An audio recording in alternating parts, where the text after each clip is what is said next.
શું તમારો work time પણ 9 to 5 નો છે અને આખો દિવસ એર કન્ડિશનર ઓફિસમાં બેસીને કામ કરી રહ્યા છો, જેથી જો તમારી પાસે સૂર્યપ્રકાશમાં બેસવા માટેનો પણ સમય નથી તો તમને વિટામિન D3 ની ઉણપ થઈ શકે છે. અને જો તમારા શરીરમાં વિટામિન D3 નું લેવલ વધારે પડતું લો હશે તો તમને કેલ્શિયમ અને ફોસ્ફરસ જેવા તત્વોની ઉણપ પણ થઈ શકે છે, જેના કારણે થાક લાગવો, હાથ પગ દુખવા, દાંત અને હાડકાં નબળા થઈ જવા, પ્રેગ્નન્સી કન્સીવ કરવામાં તકલીફ થવી અને પ્રેગ્નન્સી દરમિયાન બાળકના ગ્રોથમાં પણ તકલીફ થઈ શકે છે.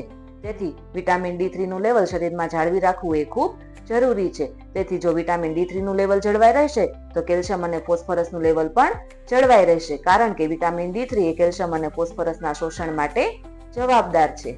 તો આ બધી તકલીફોથી બચવા માટે રોજ સવારમાં 15 થી 20 મિનિટ સૂર્યપ્રકાશમાં બેસવું જરૂરી છે. અને જો તમારું વિટામિન D3 લેવલ વધારે પડતું લો છે તો ડોક્ટરની સલાહ પ્રમાણે D3 સપ્લિમેન્ટ પણ લઈ શકો છો. તો આવી રીતે રોજ સૂર્યપ્રકાશ લો, વિટામિન D3 મેળવો અને હાડકાં મજબૂત રાખો.